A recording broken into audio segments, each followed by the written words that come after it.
मित्रों नमस्कार। मैं हूं डॉक्टर देवेंद्र कुमार उपाध्याय। आज आप सभी लोगों के बीच में मैं कुछ अपनी बात रखना चाहता हूं।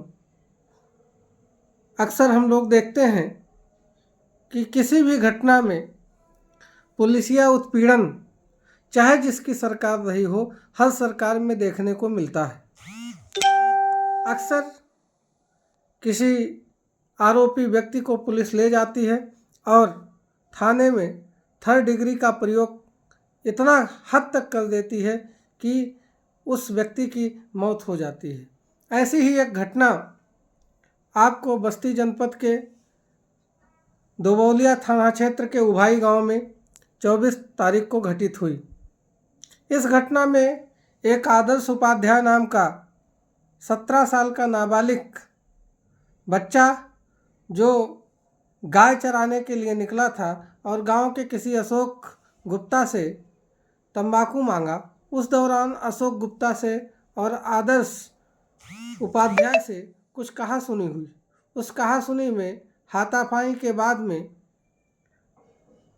अशोक गुप्ता ने 112 पे फ़ोन करके पुलिस को बुला लेती है। पुलिस आती है और आरोपी आदर्श उपाध्याय को थाने ले जाती है। थाने में ले जाने के बाद में पुलिस, ऐसा परिजनों का आरोप है कि 5,000 रुपये का मांग करती है कि 5,000 रुपया पहुंच जाए और मैं इसे छोड़ दूंगा।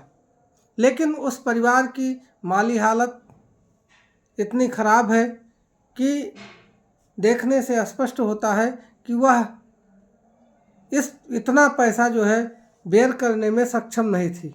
घर पे उसकी माँ थी और उन्होंने जब पैसा का इंतज़ाम नहीं कर पाया तो बच्चे के साथ ऐसी दुर्घटना घटती है जिसमें उसकी मौत हो जाती है।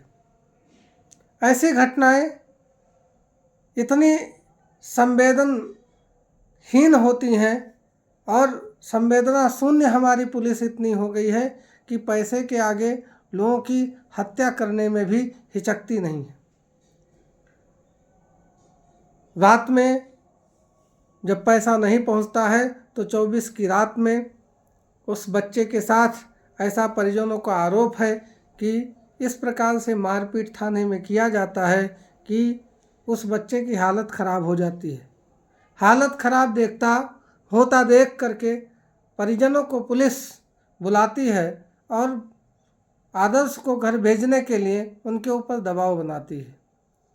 परिजन किसी तरीके से उस बालक को लेकर के गांव आते हैं और लगभग 2 बार उसकी खून की उल्टी होती है और जब वो अपने अन्य सहयोगियों के साथ उसे स्थानीय हरैया क्षेत्र में सामुदायिक सेवा स्वास्थ्य केंद्र पे ले जाती है तो वहाँ पे उसे जिला अस्पताल बस्ती में रेफ़र करने के लिए बोल देते हैं।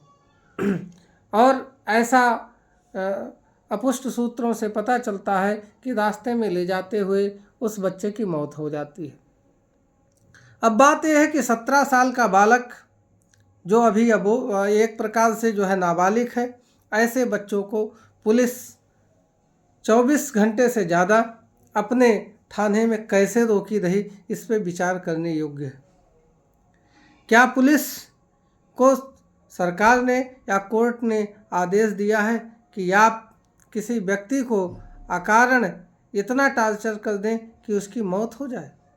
जब इस घटना का पता चलता है तो स्थानीय लोग आक्रोशित होते हैं और उस लाश को जलाने के लिए तब तक नहीं तैयार होते हैं जब तक कि दोषी पुलिसकर्मियों के खिलाफ कार्रवाई ना हो जाए। मित्रों, ये मैं बताना चाहता हूँ कि भारतीय जनता पार्टी की सरकार है और इस सरकार में जिला अध्यक्ष के नेतृत्व में लोगों ने दोषी पुलिसकर्मियों के विरुद्ध FIR करने के लिए पुलिस प्रशासन पर दबाव बनाया, लेकिन पुलिस प्रशासन ने बिना धरना दिए भी कोई कार्रवाई करने के लिए तैयार नहीं हुए।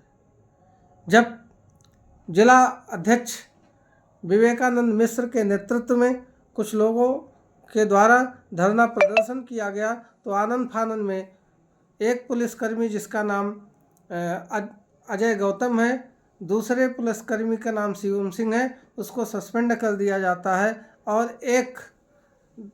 और थानाध्यक्ष को लाइन हाजिर कर दिया जाता है। आखिर इससे काम क्या चलने वाला है? एक थानाध्यक्ष जिसके थाने में एक नाबालिग बच्चे की तथाकथित पिटाई हो रही है, ऐसे थानाध्यक्ष को क्या ये जानकारी नहीं थी कि हमारे थाने में इस प्रकार की घटना हो रही? और अगर इस प्रकार की घटना हुई तो आखिर जिम्मेदार कौन होगा?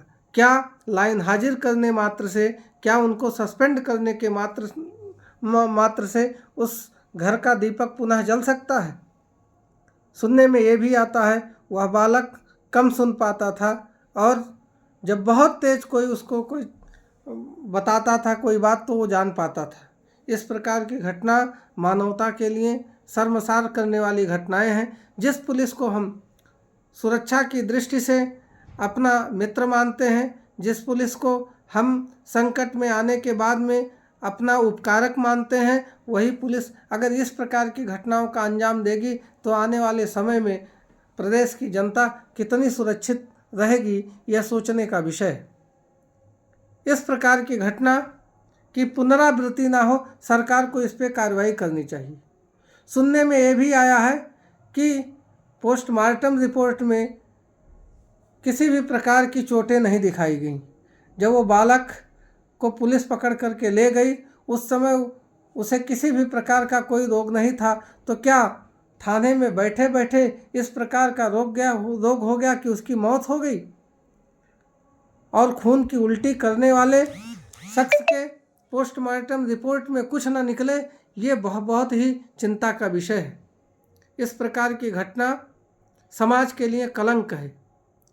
इस प्रकार के जो भी पुलिसकर्मी हैं जो एक रक्षक ना होकर के एक भक्षक के रूप में अपनी भूमिका थाने में बैठकर अदा कर रहे हैं, जो पैसे के नाम से गरीबों और मजलूमों का शोषण कर रहे हैं, ऐसे पुलिसकर्मियों को, ऐसे थानाध्यक्ष को पद पे बने रहने का कोई अधिकार नहीं है। मैं जानता हूं कि अगर यह सोशल मीडिया पे पड़ेगा तो बहुत ऐसे इस विभाग में काम करने वाले लोग हैं जो बहुत अच्छे भी हैं, लेकिन बहुत ऐसे लोग हैं जो इसका समर्थन करेंगे कि पुलिस वालों ने ठीक ही किया है। मैं उत्तर प्रदेश के माननीय मुख्यमंत्री महोदय से निवेदन करना चाहता हूं, इस घटना का ठीक से जांच कराई जाए और अनावरण करने के बाद में इन पुलिस कर्मियों के खिलाफ सुसंगत धाराओं में FIR दर्ज करके इनके खिलाफ कानूनी कार्रवाई होनी चाहिए। इनके ऊपर हत्या का मुकदमा दर्ज करना चाहिए। एक मामूली कहासुनी में पैसे के लिए अगर किसी बालक की मौत हो जा रही थाने में, तो ये हमारे उत्तर प्रदेश के लिए कलंक है। इस प्रकार की घटना की पुनरावृत्ति नहीं हो पाई। बार बार माँ चिल्ला करके उस बालक की यही कह रही थी कि काश 5,000 रुपये होते तो हमारे बच्चे की जान बच गई होती। इस प्रकार की घटना मानवता को शर्मसार करने वाली है।